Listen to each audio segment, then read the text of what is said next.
मैं आर के योगी माई stars YouTube channel में आप सभी मित्रों का हार्दिक अभिनंदन करता हूं।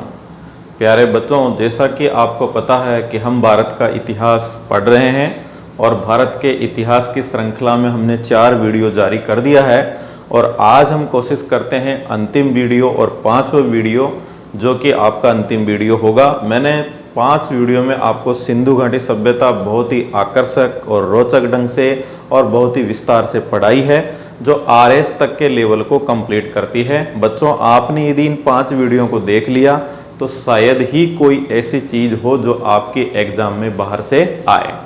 तो इसी विश्वास के साथ हम आज बढ़ते हैं 5वें वीडियो की ओर। और बच्चों, ये वीडियो भी हम बहुत ही आकर्षक और रोचक ढंग से पढ़ने वाले हैं। तो जैसा कि आप जानते हो कि हम शुरुआत में कुछ मोटिवेशनल लाइनें शायरी के रूप में करते हैं, तो आज मैं आपको एक बहुत अच्छी शायरी सुना करके स्टार्ट करते हैं पढ़ाई को अपनी को। तो आज की जो शायरी होगी कि सोच को अपनी ले जाओ उस शिखर पर, सोच को अपनी ले जाओ उस शिखर पर जिसके आगे सितारे भी झुक जाए, सोच को अपनी ले जाओ उस शिखर पर जिसके आगे सितारे भी झुक जाए।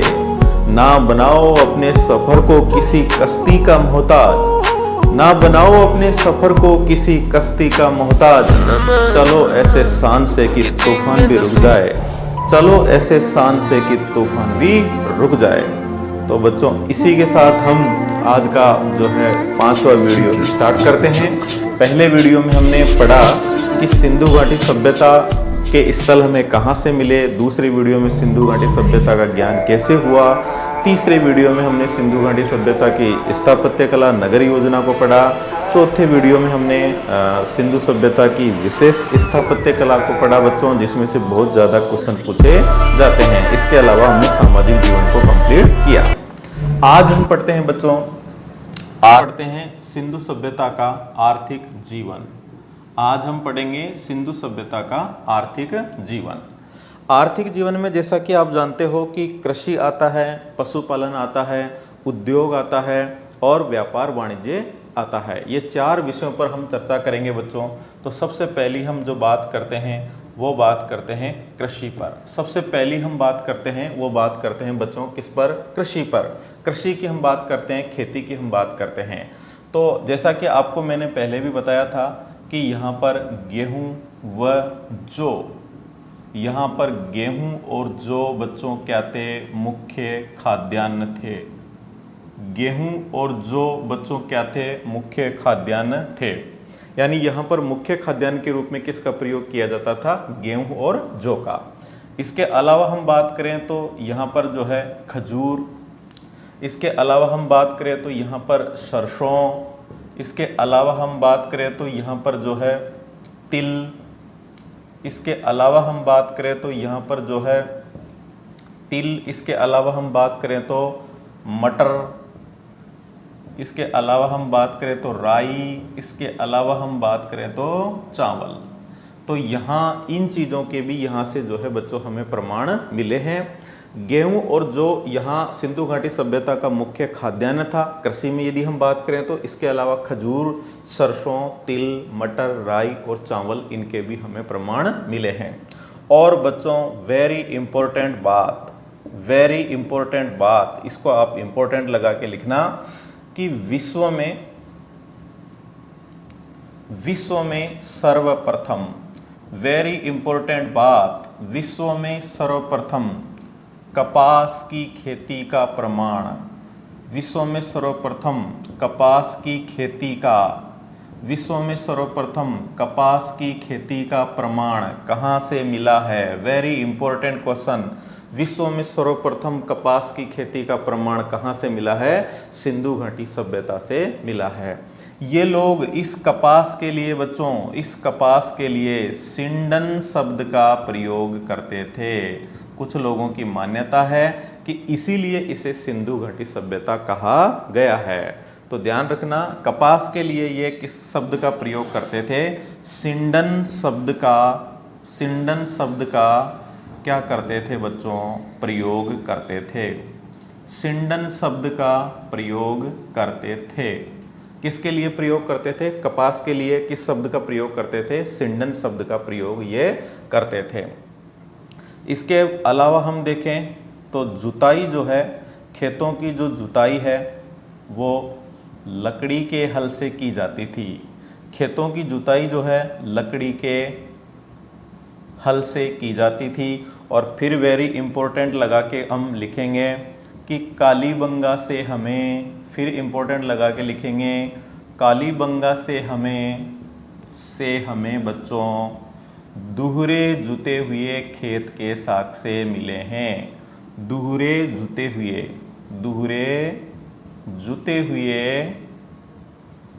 खेत के साक्ष्य यानी कि प्रमाण। तो दुहरे जुते हुए खेत के साक्ष्य कहाँ से मिले हैं? वेरी वेरी इंपॉर्टेंट क्वेश्चन है। कहाँ से मिले हैं? कालीबंगा से। दुहरे जुते हुए खेत का मतलब है कि जैसे अपन जैसे खेत को दो पंक्तियों में इस तरह से, यूं मैं आपको चित्र बना के बता देता हूं, अभी बता दूंगा मैं। तो कालीबंगा से हमें दुहरे जुते हुए खेत के साक्ष्य मिले हैं। तो वेरी इंपॉर्टेंट बात, खेतों की जुताई के लिए किसका प्रयोग किया जाता था? लकड़ी के हल का प्रयोग किया जाता था। तो बच्चों आप इसका विशेष रूप से ध्यान रखना। मैंने आपको बहुत ही विस्तार से जो है सिंधु घाटी सभ्यता क्लियर करवाई है। तो आपसे बस यही आशा है कि आप ये जो ज्ञान है, ये जो स्टैंडर्ड लेवल का जो ज्ञान है, सभी बच्चों तक आप पहुंचाए। और ज्ञान को हम लोग तो दे रहे हैं, आपको जो है आप माध्यम हो उन तक पहुंचाने का। तो ये भी धर्म का काम है, आप उन तक ज़रूर ये वीडियो पहुंचाएं। इसके अलावा हाँ, मैं आपको बात कर रहा था कि कालीबंगा से हमें कैसे खेत मिले हैं। तो ये लो मैं आपको बता देता हूँ। कालीबंगा से हमें जो दुहरे जुते हुए खेत मिले हैं, दुहरे जुते हुए, वेरी इंपॉर्टेंट क्वेश्चन है, कई बार यानी कि हजारों बार एग्जाम में पूछ लिया गया है। दुहरे जुते हुए खेत के प्रमाण जो है हमें यहाँ से मिले हैं। तो ये खेत कैसे थे? जैसे मान लो इस तरह से हमने खेत को जोत दिया, इस तरह से हमने खेत को जोत दिया, फिर इस तरह से हमने खेत को जोत दिया। तो इस तरह से दो बार जुते हुए खेत के जो है हमें प्रमाण कहाँ से मिले हैं? कालीबंगा से हमें जो है मिले हैं। इसमें एक और तो गेहूं की खेती की जाती थी, एक और तो गेहूं की खेती और दूसरी ओर जौ की खेती की जाती थी। अभी वर्तमान में जो है पंजाब हरियाणा में ये दो प्रकार की खेती की जाती है। वहाँ पर जो है सरसों के साथ कुछ चना बोया जाता है। लेकिन आपको ध्यान रखना है, कुछ लोग सरसों और चना भी इसमें लिखा देते हैं, वो अभी पंजाब हरियाणा में जो है बोया जाता है। यहाँ पर तो गेहूं के साथ जौ के प्रमाण हमें देखने को मिलते हैं। तो दुहरे जुते हुए खेत का साक्ष्य हमें इस तरह से मिला है। तो फटाफट हम देखते हैं फसल की कटाई के लिए, तो आप समझ जाना, फसल की कटाई के लिए जो है तांबे का वेरी इंपॉर्टेंट है, तांबे का हसिया या हासिया जिसको हम कहते हैं, तांबे के हासिए ऐसे लिख लो। फसल की कटाई के लिए तांबे के हासिए व पत्तर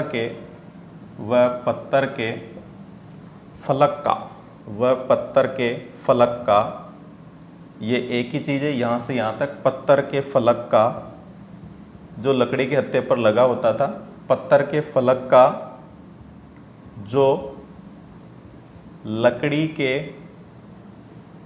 जो लड़की लिखा हूँ आ गया, जो लकड़ी के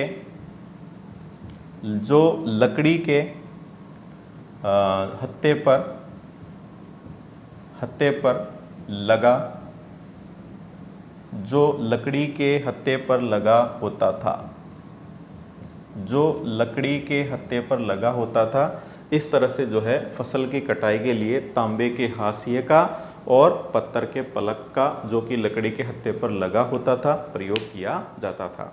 तो इस तरह से बच्चों आप ध्यान रखना। ये था हमारा कृषि की व्यवस्था। यहाँ पर ये थी हमारी कृषि की व्यवस्था।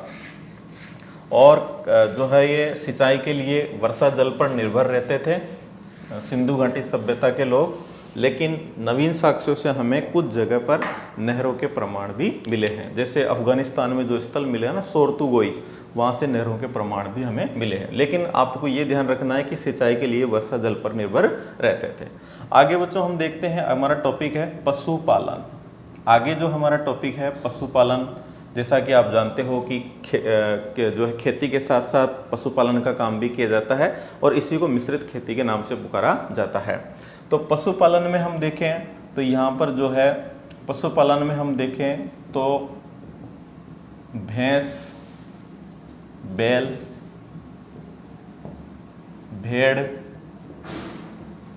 बकरी, सूअर। तो देखो भैंस, बैल, भेड़, बकरी, सूअर, और हम बात करेंगे बच्चों सबसे इंपॉर्टेंट क्वेश्चन है कुबड़ वाला। ध्यान रखना, अभी तक आपने कुबड़ वाला बैल ही पढ़ा होगा, लेकिन ध्यान रखना कुबड़ वाला बैल व ऊंट, कुबड़ वाला बैल व ऊंट दोनों कुबड़ वाले मिले हैं और सादा भी मिले हैं, बिना कुबड़ वाले भी मिले हैं दोनों ही और कुबड़ वाले भी मिले हैं। तो कुबड़ वाला बैल और ऊंट दोनों ध्यान रखना, कुबड़ वाला बैल और कुबड़ वाला ऊंट ध्यान रखना। तो ये भी हमें यहाँ से मिले। इसके साथ इसके अलावा हम बात करें तो बिल्ली व कुत्ते, बिल्ली व कुत्ते के साक्ष्य, यानी कि इनका भी यहाँ पर क्या किया जाता था, पालन किया जाता था। बोझा ढोने के लिए, बोझा ढोने के लिए, यानी कि जो है माल को ले जाने के लिए, बोझा ढोने के लिए गधा व ऊंट, सादा ऊंट, गधा व सादा ऊंट, बिना कुबड़ वाला ऊंट। तो बोझा ढोने के लिए गधा और ऊंट के हमें प्रमाण मिले हैं। इसके अलावा हम देखें तो हाथी के भी हमें प्रमाण मिले हैं। तो बोझा ढोने के लिए गधा और ऊंट के, और इसके अलावा हमें हाथी के प्रमाण मिले हैं। और नवीन साक्ष्यों के आधार पर, नवीन साक्ष्यों, अगर आपने ये वीडियो ढंग से देख लिया तो आपको किसी भी पुस्तक के हाथ लगाने की जरूरत नहीं है, इतने विस्तार से आपको पढ़ाया जा रहा है। नवीन साक्ष्यों के आधार पर, नवीन साक्ष्यों के आधार पर घोड़े के भी प्रमाण मिले हैं, घोड़े के भी प्रमाण मिले हैं। नवीन साक्ष्यों के आधार पर हमें पता चला है कि ये लोग घोड़े से परिचित थे। पहले की पुस्तकों में लिखा हुआ है कि ये गाय और घोड़े से परिचित नहीं थे, लेकिन नवीन साक्ष्य हमें बताते हैं कि ये लोग जो है घोड़े से परिचित थे। तो घोड़े से परिचित थे, घोड़े के प्रमाण हमें कहाँ से मिले तो वो भी देखते हैं हम। तो घोड़े के प्रमाण जो है हमें कहाँ से मिले। घोड़े के प्रमाण बच्चों हमें मोहनजोदड़ो से मिले। कहाँ से मिले? मोहनजोदड़ो से मिले, लोथल से मिले, लोथल से।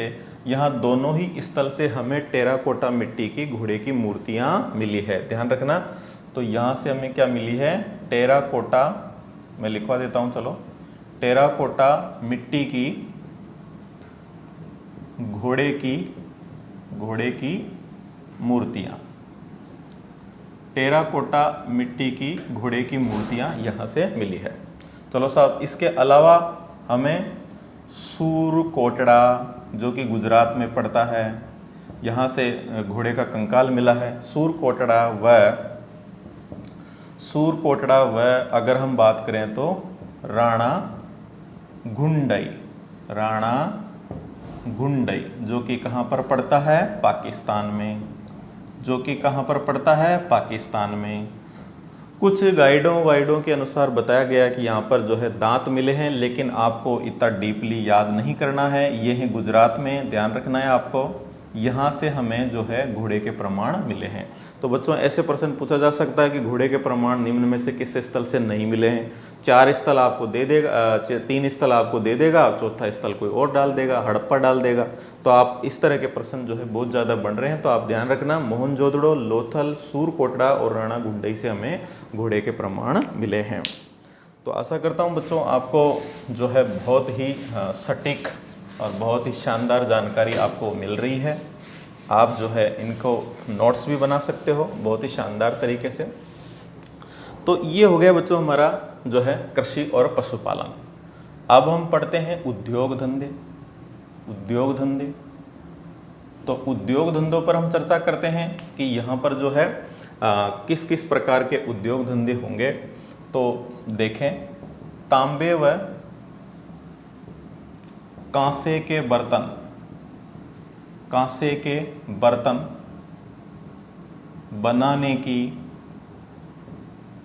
बनाने की कला, हड़प्पा कला की, हड़प्पा कला का श्रेष्ठ उदाहरण है। श्रेष्ठ उदाहरण है, श्रेष्ठ उदाहरण है। ध्यान रखना, तांबे और कांसे के बर्तन बनाने की जो कला है वो हड़प्पा कला का श्रेष्ठ उदाहरण है। हड़प्पा कला का जो श्रेष्ठ उदाहरण है वो क्या है?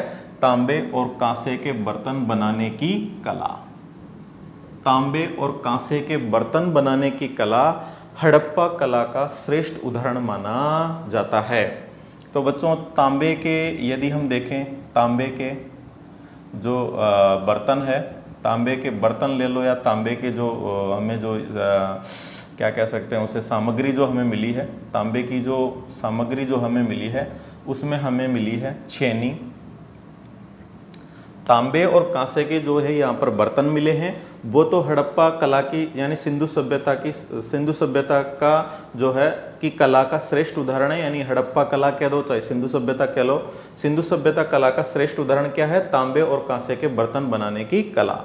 इसके अलावा हमें जो तांबे की सामग्री मिली है उसमें छेनी है, कुल्हाड़ी है। वैसे इतना डीपली आपके आएगा नहीं पर मैं बता रहा हूँ, छेनी है, कुल्हाड़ी है, चाकू है, छेनी है, कुल्हाड़ी है, चाकू है, तलवार है। बस आप तो इतना ही लिख लो, छेनी है, कुल्हाड़ी है, चाकू है, तलवार है। तो ये हमें तांबे की सामग्री मिली है।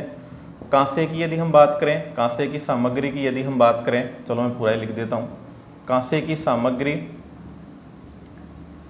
सामग्री की यदि हम बात करें तो कांसे की नर्तकी की मूर्ति, अभी आगे पढ़ेंगे मूर्तियों में, कांसे की नर्तकी की मूर्ति, और ये मैं आपको पिछले वीडियो में भी आपको बता चुका हूँ, कांसे की नर्तकी की मूर्ति मिली है।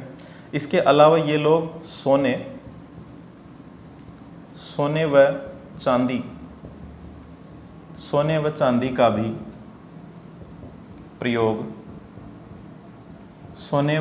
का भी प्रयोग करते थे। ध्यान रखना, इसके अलावा ये लोग सोने और चांदी का भी जो है प्रयोग करते थे। इसके अलावा मिट्टी के बर्तन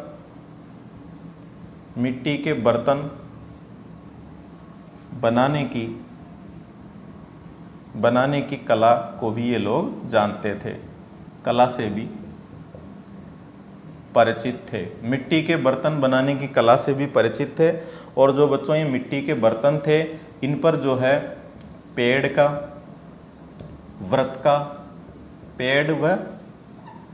व व्रत के चित्र हमें मिले हैं। पेड़ व व्रत के चित्र जो है हमें मिले हैं। इसके अलावा यदि हम देखें तो कुछ बर्तनों पर, कुछ मिट्टी के बर्तनों पर मानव आकृति,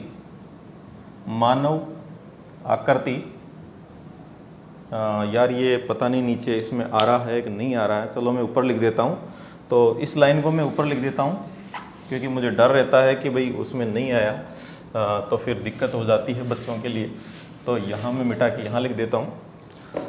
तो मिट्टी के जो बर्तन है बनाने की कला से परिचित है। और ये जो मिट्टी के बर्तन है आप तो अपनी कॉपी में यहाँ जो है एरो लगा करके लिखना। तो जो मैं ऊपर लिख रहा हूँ वो आपको यहाँ एरो लगा करके लिखना है कि पेड़ व व्रत का मतलब होता है गोला के चित्र यहाँ से मिले हैं, चित्र इन मृदभांडों पर मिले हैं।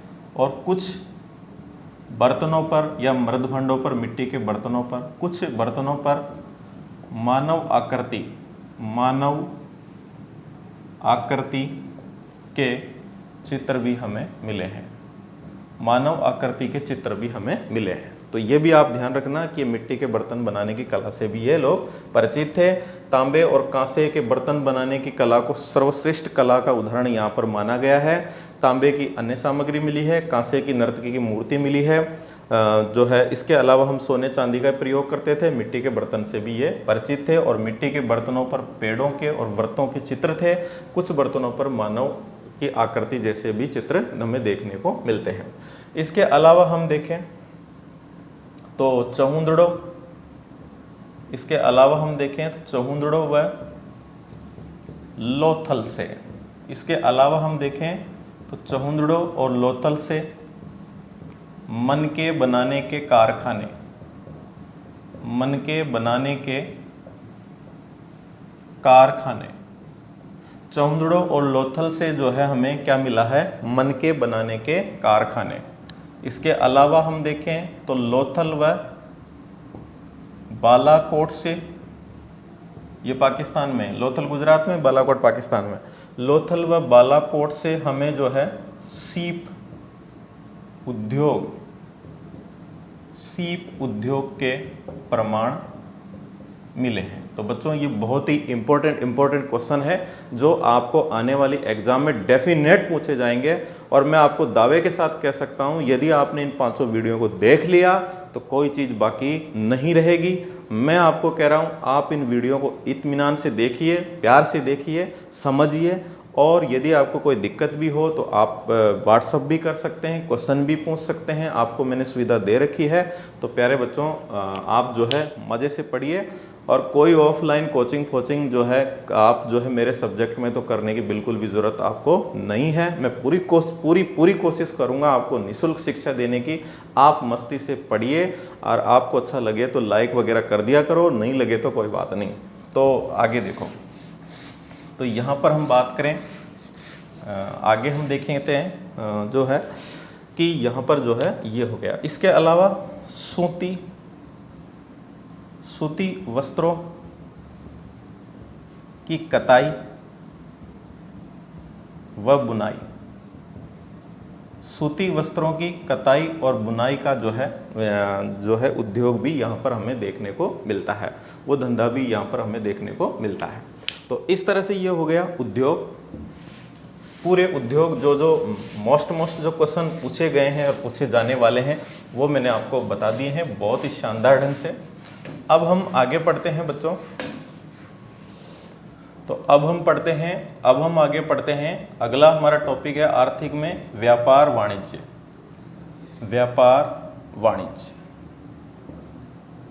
अब हम अगला टॉपिक पढ़ते हैं व्यापार वाणिज्य। व्यापार वाणिज्य में हम देखें तो आंतरिक व विदेशी दोनों व्यापार जो है समृद्ध थे।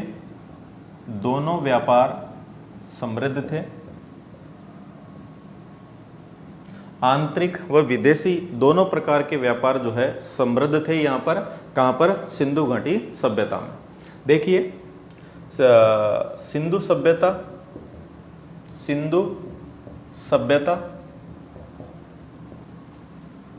सभ्यता में जो कच्चा माल सिंधु सभ्यता में जो कच्चा माल है वो जो है कालीबंगा, यानी कि ऐसे लिख लो, सिंधु सभ्यता में जो कच्चा माल है वो राजस्थान से, गुजरात से, सिंध से, इसके अलावा हम देखें तो जो है अफगानिस्तान, इसके अलावा हम देखें तो ईरान व मेसोपोटामिया से, इसके अलावा यहाँ एक चीज़ और लिख लो, राजस्थान गुजरात से, दक्षिण भारत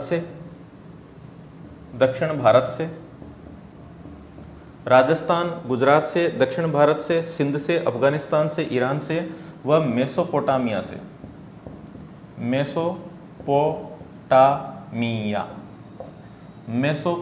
से मंगाया जाता था। ध्यान रखना, मेसोपोटामिया से मंगाया जाता था।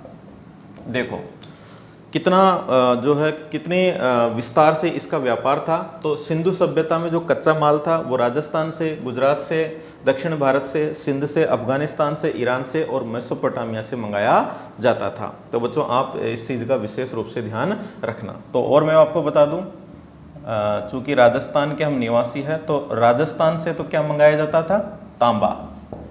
राजस्थान से तो क्या मंगाया जाता था? गणेश्वर सभ्यता से तांबा कहाँ भेजा जाता था? यहाँ पर भेजा जाता था। तो राजस्थान से तो तांबा, और मैसूर कर्नाटक दक्षिण भारत से जो है सोना मंगाया जाता था। तो वेरी इंपॉर्टेंट क्वेश्चन है, सोना मंगाया जाता था, आप ध्यान रखना, मंगाया जाता था। तो ये रामलाल श्यामलाल की स्टोरी नहीं है, और यहाँ रामलाल श्यामलाल नहीं है, बहुत बेहतरीन तरीके से आपको बहुत ही गजब ढंग से पढ़ाया जा रहा है।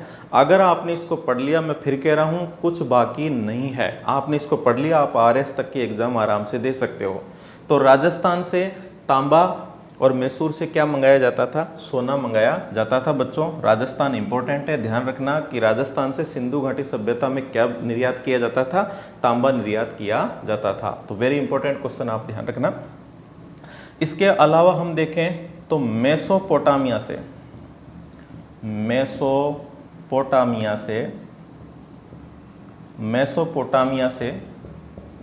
सिंधु सभ्यता की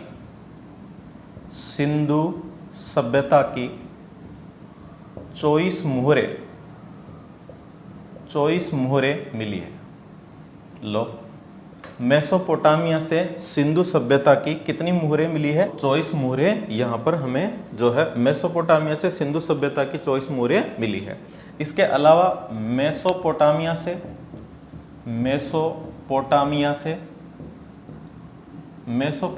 से एक अभिलेख मिला है। मेसोपोटामिया से एक अभिलेख मिला है जिसमें दिलमन, मगान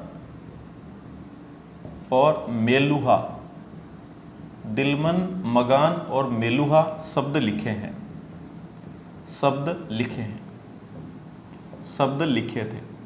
तो मेसोपोटामिया से एक हमें अभिलेख में मिला है जिस पर दिलमन, मगान और मेलुहा शब्द लिखे हैं। शायद ये मेलुहा शब्द शायद भारत के लिए प्रयोग किया जाता था। शायद ये जो मेलुहा शब्द है ये भारत के लिए प्रयोग किया जाता था। तो इससे बच्चों हमें पता चलता है कि जो है सिंधु घाटी सभ्यता का जो व्यापार है वो मेसोपोटामिया की सभ्यता तक फैला हुआ था, और बाकी मैंने आपको बता दिए, सिंध, अफगानिस्तान, ईरान, सब जगह, ये जो राजस्थान, गुजरात, इन जगह पर यहाँ पर इसका व्यापार था। इसके अलावा हम देखें तो सिंधु सभ्यता में व्यापार वाणिज्य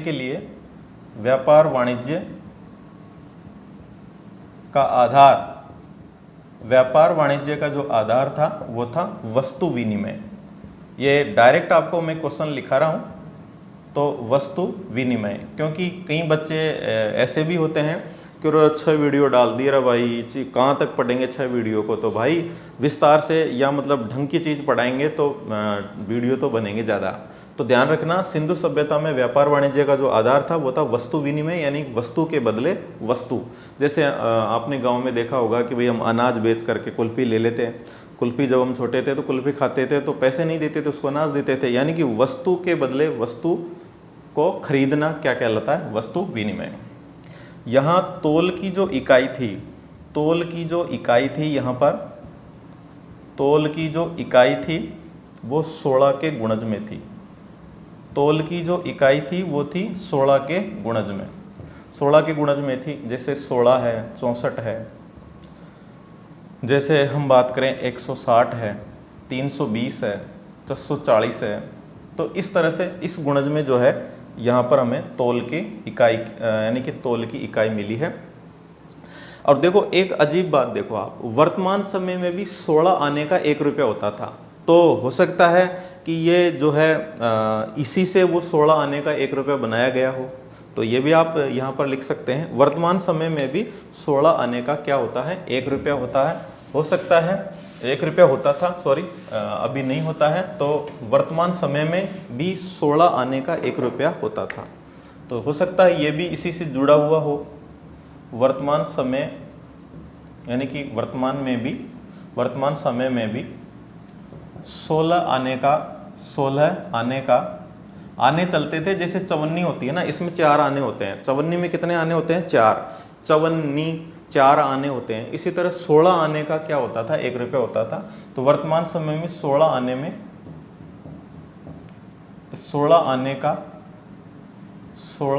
का 1 रुपया होता था। तो हो सकता है ये जो है यहाँ से जुड़ा हुआ हो, लेकिन आपको ध्यान रखना है कि सिंधु घाटी सभ्यता में व्यापार वाणिज्य का जो आधार था वो वस्तु विनिमय था। और यहाँ पर जो है तौल की इकाई 16 के गुणज में मिली है, 16, 64, 160, 320, 640, इस तरह के हमें जो है इस गुणज में यहाँ पर तौल की इकाई हमें देखने को मिलती है।